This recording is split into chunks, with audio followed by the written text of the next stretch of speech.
तू अगर कुश्ती खिलाएंगे तो ऊपर पटक के गिराऊंगा साले। तू हमसे टक्कर मत लेना। हे निवडणूक होऊ दे, मग तुला सांगतो काय असतं प्रहार म्हणून। आणि तू आम्हाला नौटंकी म्हणत, अरे आम्ही जर नौटंकी सुरू करन ना तर अमरावतीत पाय ठेवू देणार नाही साल्याला। मैदान कोणतंही ठेवा राणा, जीत हमारी होंगी। तू कबड्डी में खेलेगा तो भी हारूंगा, क्रिकेट खेलेगा तो भी हारूंगा, तू अगर खो खो खेलेगा उसमें भी हारूंगा, तू अगर कुश्ती खिलाएंगा तो ऊपर पटक के गिराऊंगा साले। जिधर जिधर से आएगा उधर उधर से हमारा कार्यकर्ता रोकेगा तेरे को। ये कालिया, ये ताकत किसान की है। ये सनी देओल का रोल में है अभी सब। ये कालिया, ये ताकत मजदूर की है। अगर हाथोड़ा उठा लेता है ना तो मुसीबत खड़ी हो जाती है। हाल अगर चला देता है ना तो जमीन भी फाड़ देता है किसान, जमीन भी फाड़ देता है किसान। तू हमसे टक्कर मत लेना। ये किसान की औलाद खड़ी है यहाँ, किसान की औलाद खड़ी है। ज्यांनी ज्यांनी दाबण्याचा प्रयत्न केला असल, तुमने दबाने की कोशिश की, हम ऐसे उफर कर बाहर आ गए कि अब तेरी गिरने की कहाँ गिरेगा ये पता नहीं तुझे को। काल आम्हाला तुम्ही दाबण्याचा प्रयत्न केला, आज ह्या सर्वसामान्य माणसानं दाखवून दिलं अगर हाथ लगाएगा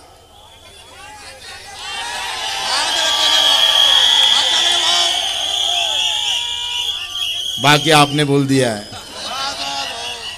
25-20 वर्षामध्ये आम्ही विनाकारण कोणासोबत राजकीय दृष्ट्या खटकून घेतलं नाही। आम्ही खटकून घेतलाय शेतकऱ्यासाठी, शेतमजुरासाठी। हे रफिक भाई आले आमचे पुण्यावरून, काय गरज आहे हो एवढी आत्मीयता? काय जिंकलं आम्ही, काय कमावलं आम्ही? मित्र, ज्याला 2 पायानं चालता येत नाही तो माणूस पुण्याहून येऊन आमच्या विजयासाठी मेहनत करतं। हे कमावलं आम्ही, हे कमावलं। तुमचा नेता मुंबईहून येतो पण आमचा कार्यकर्ता 2 पाय नसताना पुण्याहून येतो, लक्षात ठेवा।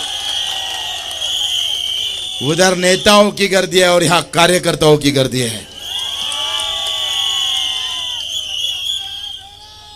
अरे खुर्च्या लावल्या असत्या तर मैदान कमी पडलं असतं। तुम्हाला माणसं बसाले भेटत नाही तर खुर्चीचं अंतर 10 फूट ठेवतात साले हो। काल त्यांनी असं प्लॅनिंग होतं का आम्ही मैदान बुक केल्यानंतर आम्ही तिथं जावं, मारावं, कुठेतरी दंगा करावा आणि आमच्या दोघांना अटक अंदर घालावं। पण हे प्लॅनिंग तुमच्या आमच्या समजदारीनं ते रद्द झालं। एवढ्या खालच्या स्तरावरचं राजकारण ह्या जिल्ह्यात कधीच झालं नाही। 22 तारखेला भाजपाची परवानगी रद्द झाली। अधिकाऱ्यानं सांगितलं का तुम्हाला परवानगी देता येणार नाही, प्रहार शक्तीला ते मैदान दिलेलं आहे। 23 तारखेला सकाळी 8 वाजता सीओ गेले आणि सीओनं पूर्ण मैदान पाहिलं। तिथं रानाचा मंडप लागला होता। लगेच पोलीस आयुक्ताला नोटीस दिली।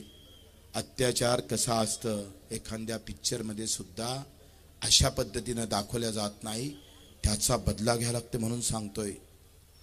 मित्रो, हा लोकशाहीचा खून आहे। दिनेश बुपची सभा रद्द नाही केली, लोकशाहीवर घाला घातला आहे।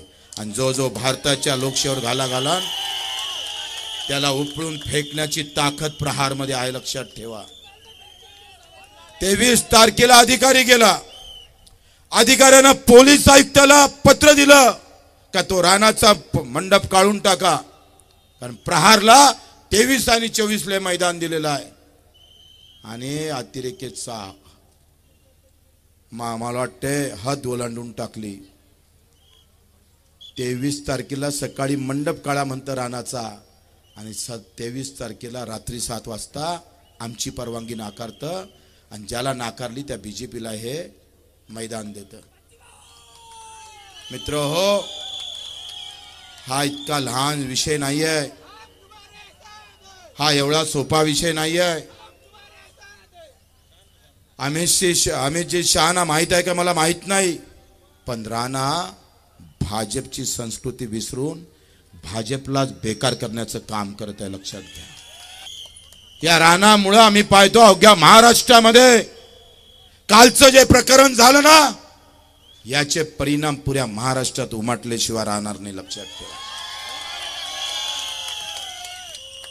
अरे चंद्रशेखरजी बावनकुळे आम्ही सांगतोय अर्ज भराच्या अगोदर आणि हायकोर्टाचा निकाल लागाच्या अगोदर बावनकुळेजी असं म्हणतं का निकाल लागला आणि तो नवनीतजी राणाच्या बाजूने लागला. अरे 10वीतला पेपर फुटला आम्ही ऐकलं होतं आतापर्यंत, पण न्यायालयातला पेपर फुटताना पहिल्यांदा पाहिला निर्णय फुटताना. ही अराजकता नाही, हे कायद्याचं राज्य आहे. इथं कायदा जर पायदुळी तुडल्या जात असेल तर ते एखाद्या माणसाच्या खुनापेक्षाही मोठा अपराध आहे. इथं कायदाच तुटला असेल, कायदा जर चीर करून त्या कायद्याचा जर श्वास रोखला जात असेल, त्याच्या नळलीवर जर हात ठेवला जात असेल तर ते हात तोडण्याचं सामर्थ्य प्रहारमध्ये आहे. आम्ही तोडू. आणि 23 तारखेला यांनी आम्हाला 8 वाजता बंदी घातली.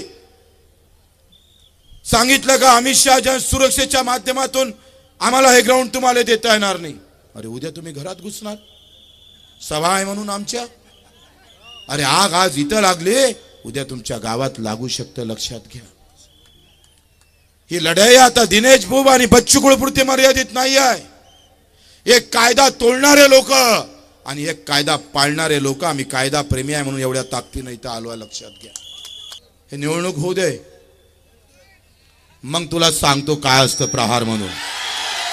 तर हे अधिकारी जर आम्ही पाहतो एखाद्या पार्टीसारखे वागत असेल तर त्याची आम्ही खैर ठेवणार नाही. 350 गुन्हे दाखल आहे बच्चू कडूवर.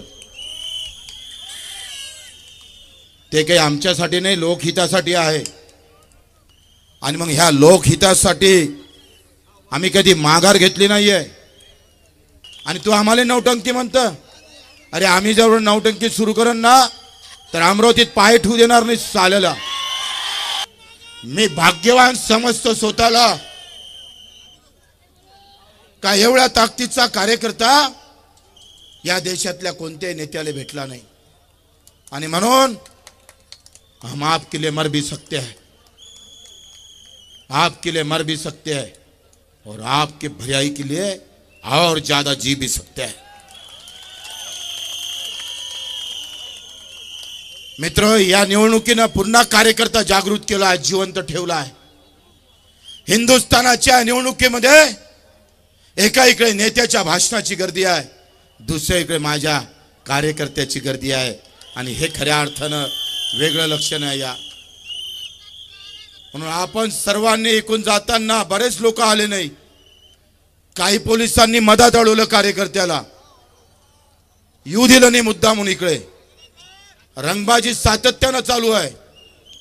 आणि म्हणून ही सगळी रंगबाजी धुवून काढायची असेल तर 26 तारीख महत्वाची आहे.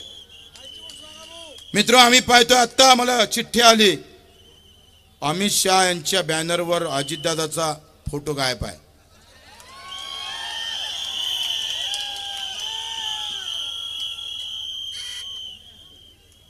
ते प्रवीणजी पोटे आणि काय म्हणते निवेदिताताई चौधरी, बोंडे गिंडे 18 पगड मराठी त्याच्या सोबत आहे. आणि ते दणकावून सांगत आहे हम जितके लाएंगे. म्हटलं तुम्ही एवढी गुलामीत का स्वीकारता मला माहित नाही. पोटेंना बालकमंत्री म्हटलं तरी पोटे जोरजोऱ्यानं बोंबलून बोंबलतं, जोरजोऱ्यानं ओरडून राणाला निवडून आणा, राणाला निवडून आणा. तुम्ही जर इकडल्या स्टेजवर असते ना पोटे साहेब, मला खांद्यावर नाही तुम्हाला खांद्यावर घेतलं असतं.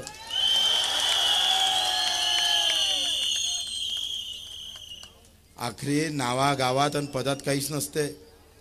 काही लोक असे म्हणत कि भाई इस बार पंजा को चलाना पड़ता. मुस्लिम एरिया में एक अच्छा कार्यकर्ता मिला, बड़े सिट्टी को क्यों नहीं चलाते?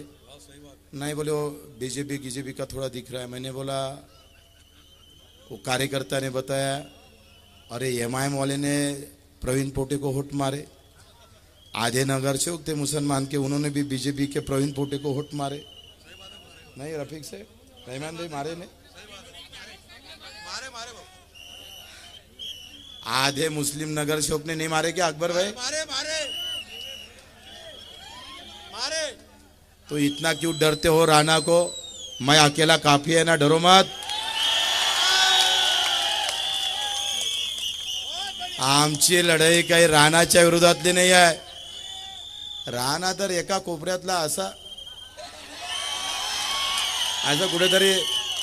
कुठेतरी बसलेला आहे, कसा लहानसा पिल्लू आहे तो.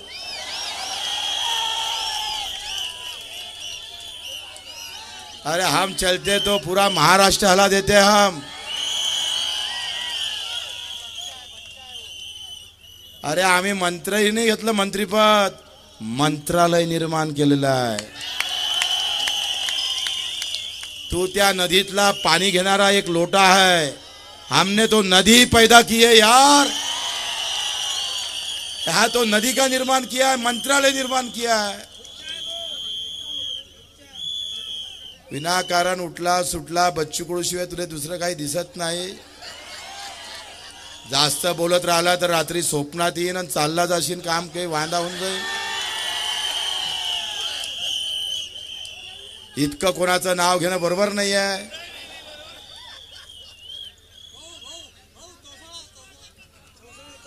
चौसाळ्यातल्या शेतकऱ्यानं सगळ्या आमचे बाळासाहेब आहे काळमे पाय लावून पया लागले, यांना शेतकऱ्यांना हाकललं.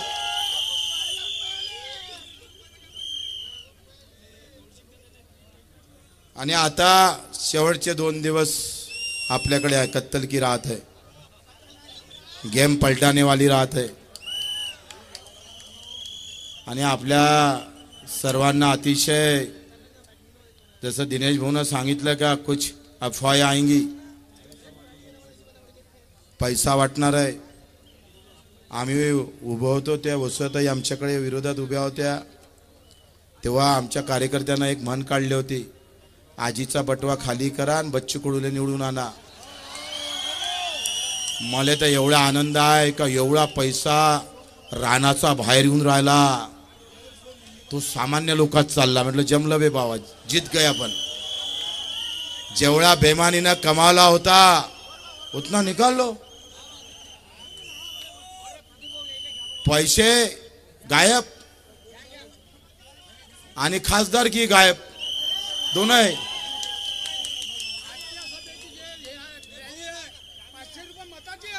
ते सगळ्यालाच माहित आहे, ते काय सांगायला लागतं. ते एवढ्या दुरून सांगायला आले का तिकडे जे रॅलीत लोक आले ते 500 रुपये घेतले म्हणून.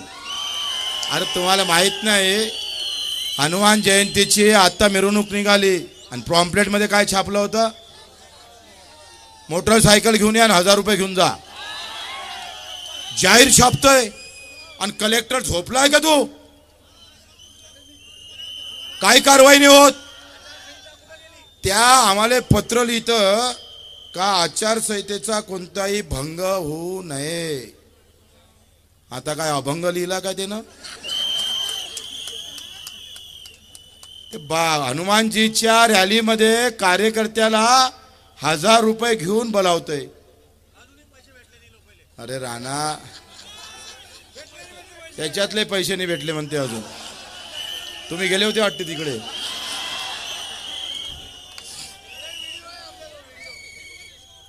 त्यामध्ये असं म्हटलं आहे, तुम्ही वाचा ते नीट. हनुमान जयंतीच्या रॅलीमध्ये मोटरसायकल आणा 1000 रुपये घ्या. हो आम्ही हनुमान जयंती करतोय, फाटका माणूस खिशात पैसे नसताना 10-15 लोकांना जीव घालतं गावागावात. भक्तिभावना असते ना भाऊ, भक्तिभावना असतं. इथं भक्तिभाव गायब झाला, व्यवहार सुरू झाला. अरे हनुमानजीच्या रॅलीमध्ये तुम्ही 1000 रुपये लोक घेऊन बोलावत असाल तर हा कुठला धर्म आहे तुमचा? ही कुठली वर्तणूक आहे तुमची? अशा प्रकारचं चुकीचं वातावरण निर्माण करण्याचं काम जर कोणी करत असेल तर त्यावर खऱ्या अर्थानं आपण बोललो पाहिजे. आणि या सगळ्या कायद्याचा बाजार मांडल्यामुळं आम्ही 100 कार्यकर्ते सहित याचा निषेध म्हणून रक्तदान करून आम्ही निषेध करणार आहोत इरविनमध्ये. आणि पुऱ्या महाराष्ट्राला आम्ही संदेश देणार आहोत, असा जर कायदा तोडण्याचं काम कोणी करत असेल तर ते कोणी सहन करणार नाही. आम्ही रक्त सांडवणारे नाही तर रक्तदान करणारे आहे. आणि त्यासाठी फक्त निवडक 100 कार्यकर्ते आम्ही इरविनला जाऊ आणि रक्तदान करून त्याचा निषेध करू. आपल्या सर्वांचा आभार, धन्यवाद. जय हिंद, जय महाराष्ट्र.